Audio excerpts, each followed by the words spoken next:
ప్రస్తుతం టాలీవుడ్లో ఎందరో అందమైన ముద్దుగుమ్మలు ఉన్నారు. అందరూ ఎంతో కొంత ఎక్స్పోజింగ్ చేస్తూనే ఉంటారు. అసలు అలా ఎందుకు చేస్తారు అంటే కేవలం ఆఫర్స్ కోసమేనట.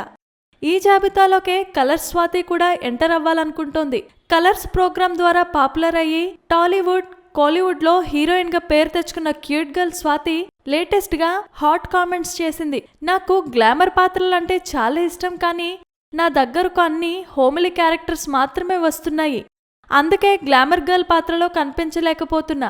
ఆఫర్స్ కూడా తక్కువ అవుతున్నాయి అని అంటోంది. కానీ వల్గర్గా లేకుండా కొంచెం రొమాంటిక్గా ఉన్నా పర్లేదు, నేను ఆ పాత్రలు చేయడానికి రెడీగా ఉన్నా అని చెప్పుకొచ్చింది ఈ ముద్దుగుమ్మ.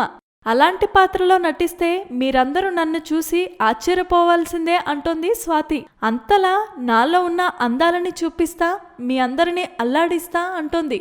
ప్రస్తుతం త్రిపుర సినిమాలో నటించిన స్వాతి మంచి పేరే సంపాదించుకుంది. ఇటు తెలుగు, అటు తమిళంలో రాకెట్లా దూసుకుపోతోంది. తన నవ్వుతో, మంచి యాక్టింగ్తో, వయ్యారమైన వంపు సంపులతో టాలీవుడ్లోనూ, కోలీవుడ్లోనూ ఒక ఊపు ఊపేస్తోంది. ఇంత అందాన్ని చూడాలి, చూపించాలి అంటే నిర్మాతలు, దర్శకులు ఇప్పటికైనా కళ్ళు తెరిచి ముద్దుగుమ్మ అందాలని చూసి తన గ్లామర్ని వాడుకోండి అని అంటోంది. ఎంత గ్లామర్నైనా అందిస్తానని కూడా క్యూట్ గర్ల్ తన మనసులో భావాల్ని చెప్పేసింది. సో తన అందచందాలని వాడుకోండి, వాడుకునేలా చేసేయండి. Okay, please subscribe. Hi, it's me Purna. Please subscribe.